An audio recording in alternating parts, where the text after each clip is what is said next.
swallow. We always start a video laughing. Hi everybody, this is Key. I'm back. With Messy Desk. She was taking a drink. Sure, but okay. Moving right along. What were we talking about today? The awesomeness jar. Yes, the awesomeness jar. How long ago did that come about? You know? Forget it. I guess look it up. Hold on. Like a week or two ago. I want to say it was more than that. Yeah, it was more than that because my jar's been sitting over there for a couple weeks. Yeah, so is mine.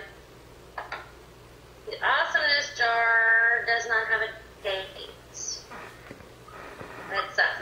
Oh well. Anyway, we came up with this idea for the awesomeness jar, and basically, it came about because we were seeing people on Messy Desk really doubt themselves, their talent, and their regular work, which is something that I went through when I first started crafting. What feels like a million years ago, but it was really like only a year ago. I ain't that old yet. Yeah, I know, right?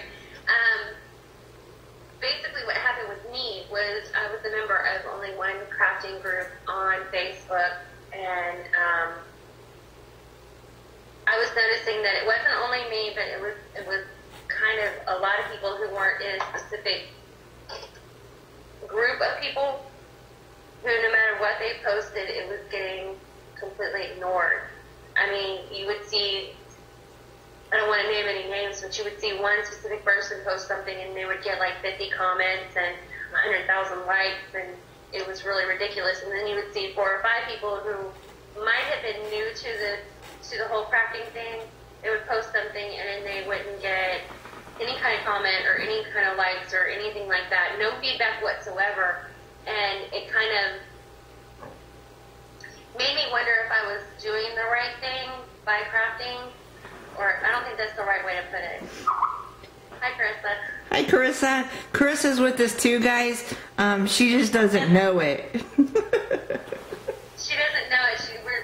I'm talking to her on Facebook, and we needed to get this done. So every once in a while, you're going to hear the little Facebook message noise. Really sorry about that. But, hey, business doesn't stop. Yeah, business doesn't stop just because we have other stuff that we have to do. Anyway, back to what I was saying. The groups were very cliquey. They were incredibly cliquey, and they were incredibly cold to newer members. Let's just put it that way. Later, I did find another group and joined it, and I did find that the smaller group was better because you didn't get lost in the shuffle of click and DT projects and ads and things like that. You didn't get lost in that. You got some sort of feedback and you got some sort of other stuff that is very distracting to you.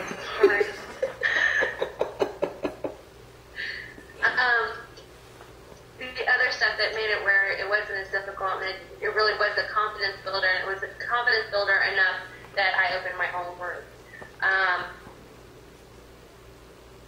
In a lot of ways, that group happens to be MDC's mother. But, yeah. Anyway, so I was noticing on MDC that I was seeing people comment negatively about their own work. Does that make any sense? Yes. And I was seeing kind of the same general way I was thinking a year ago and went, no, that's not going to work here. That's not going to work for NBC. We need to do something about that. When we opened MDC, we put that in the guidelines that we welcome all crafters, whether it's your very first day trying crafting or whether you've been doing it for 1,000 years. We welcome all skill levels, all talents, and all crafts. Even macaroni art, I have yet to see, and that's kind of depressing, but that's okay. We open it up for everyone. We have trains. We have people who alter everything under the sun. We have scrapbookers. We have all kinds of crafters in our group, and they're all talented, they're all fabulous, and they're all wonderful. And they all have different styles, which to me is amazing, wonderful, and fantastic. I hate seeing the same thing over and over again. You remember the light bulb? Yes, that was Deborah Buckland, wasn't it? No. Are you sure? Let me check. I thought that was Lori. Oh, man. I want to get the right person on that one because that was just... I thought that was Lori Winter Williams, and I was going to say that that was her first project for us, and she was also the first violator of the awesomeness clause. I know. And then my computer's going to be slow because I'm trying to find something. You said Lori? Yeah. It was Lori. Yeah, it was Lori, and that guys, you've seen it if you've been on the group long enough, but it was our very first challenge. It was the Ultra Doodad Challenge. This girl took a light bulb and put the coolest stuff in it, like clock pieces and stuff. It was just, and I think she won that challenge, didn't she? I can't remember. That was so long ago. I thought she won it.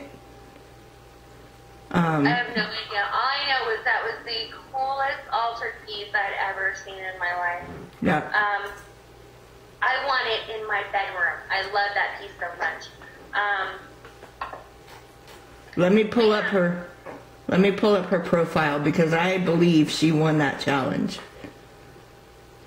I don't know. All I do know is that we need to add that somewhere in this bit to show just what we're talking about.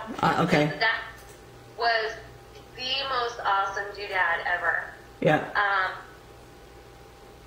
I want to say I can't see how she wouldn't have won that challenge because I can't think of what else was in that challenge besides that light bulb. I mean, it blew everything else out of my mind. Yeah, I didn't put in there whether or not she won it or not, so I'm not sure. I had it on that archive doc that Facebook was nice enough to lose for us. The Facebook gremlins. I love the Facebook gremlins. They eat everything. Yep. All right, that was a rant that we don't need to start. Okay. So we're going to stop right here for just a second and show you Lori's Altered Doodad because it is totally awesome. So look at this.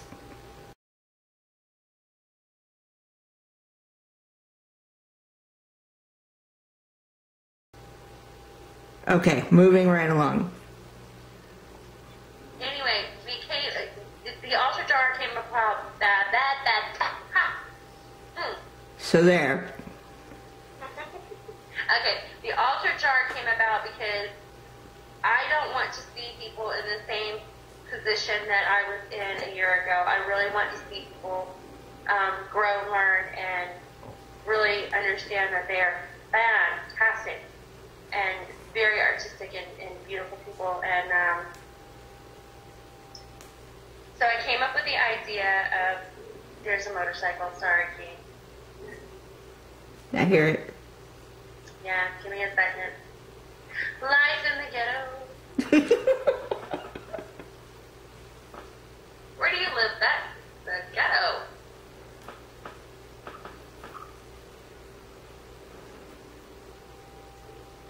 Really? Come on. Vroom, vroom, vroom. Now they're going to yell at each other. That's lovely. Do you realize that I live in the weirdest neighborhood on the planet? Down, like right across the street, I have a motorcycle club. On the other side of the street, right across the street, they make Mickey Mouse's shoes.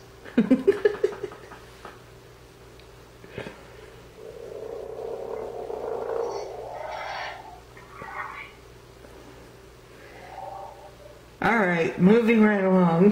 That was two. Hi, Warlocks. How are you? All right, moving along. Crap, where was I? So the reason... Anyway, it's like a cussing jar. Basically, anytime, you know what cussing jars are, right? They're when you have little kids in your house and you're trying not to say bad words because of little kids, and they might say it, even though they're going to hear it at some point, and they will probably say it themselves by the time that they're 12. Believe me, they do. Anyway, the whole idea of the cussing jar, what, 8? Not 12, 8. He has said SOB. He has said, let's not go into what he said on camera. He said the F word. Not yet. But he is testing his boundaries. He's doing the freaking and... Yeah, the testing and boundaries comes at 8. The full-fledged, you roll up to the school and you hear more F words than you have ever heard in your life, comes around 12, 13. It's lovely. I was like, wow, your mouth is worse than mine. I get a lot of what the... And I just look at him and say, fill in the blank, dear. What's what? Anyway, yeah, the cussing jar happens when you have little kids. 4 or 5-year-olds where they're still sweet and nice and don't want to say bad words. And they don't want you to do it either, except for my niece Kaya, who really loves to say bad words, but only behind your back. She's what, 3? Huh? She's what, 3? 4. Okay. 4, and her favorite word makes me very proud. Anyway, moving along. You pay the little kids whenever you say a bad word. So it's depending on what ours was a quarter. So whatever it was that I said, and my daughter got rich off that. I think that she bought her first BSI with my cussing jar, and then I said, you know what, that's it. Forget it. You're not having that jar anymore. It's costing me too much money. The idea is that anytime that we catch you doubting yourself, putting yourself down, or thinking that you're not good enough, you get fined $1 or a crafty item that you want to hoard. Now, nothing goes to us. It's all yours. You don't have to send the jar anywhere. It's your jar. It's whatever. That stuff is all yours. But you get fined on MDC for doubting yourself, and you put it in your jar. It's become kind of a game where we have other, it's kind of funny, but we have other MDC members who specifically look for people who are doubting. And it's funny because I've seen it be called out in other groups. I've seen it in other groups and called it out on our group. By the way, thank you, Deb. And yeah, Lori. Thanks, Deb. I love it. And it has been spread to other groups. It's also in Deb's craft room where she has the Awesomeness Jar Challenge there as well. And MDC is a big supporter of other groups. We do support other groups. We do join them, and we are active in them. And that it's really great how this one idea has kind of melted over into other groups and has really brought the whole crafting togetherness that I was hoping for when I first started crafting. It makes me happy. It makes me happy. And now, as this Awesomeness Jar is evolving, instead of seeing it's not up to par or it's not as pretty as yours, we're seeing it's totally awesome. Yeah. No, really, it's completely awesome. Look at my awesomeness. Yeah, that's what we're seeing instead. So that's making me incredibly happy because I think that everyone should think that way about themselves because you're the best person that you can be. There is no other you. I'm the best Beth that I can be. Key's the best Key that she can be, and no one else could ever be like us. So why would we want to compare our work to anyone else? No one else can do what I do. No one else can do what Key does. No one else can do what Carissa or Lori or Carly or Shell or Deb or anybody for that matter. Nobody else can do what they do. So I don't think that anyone should ever doubt their awesomeness, and you get fined on MDC if you do, and we have eyes everywhere. So you will be caught. I mean, there's not very many groups that we don't at least have one member of. Mm-hmm. So you do get caught a lot, which I think is hilarious. We have a lot of private eyes that are more than happy to tell on you. Oh yeah, definitely. And I have been fined myself for doubting my awesomeness, but to give myself some credit, I turned myself in. She did. She turned herself into me. I did turn myself in. I heard myself say it, and then I looked at the person that I was looking at and went, I'm going to get mine. And she came to me, out of my mouth. and she said, I caught myself doubting today. Yeah, so, I mean, there's moments where everyone has doubt. I'm not vain enough to think that I'm doubt-free. And I don't think that anyone should be, but when they do catch themselves doubting, I think that they should really call themselves on it as much as we call them on it, because there's no need for it. Right. So that's the battle on the awesome jar. Was there anything else that we needed to discuss about that? I don't think so. It started off as a challenge. Yes. The challenge And was it's becoming a permanent fixture, by the way. right. It will be constantly there. The It is constantly part of MDC. the challenge was to create a jar, and the challenge is now closed. However, we do ask that you make one, because we will fine you whether you have made one or not. And your first fine will be to make one. Yes. And we are keeping score of the fines also. And we have a nifty little surprise for the person that violates it the most. So far, that's Carissa. Yes, the third admin. Third admin of MDC is our highest violator. You know, I think I've changed my mind. I think that we should show their mugshot. Yeah? Yeah. All right, hold on.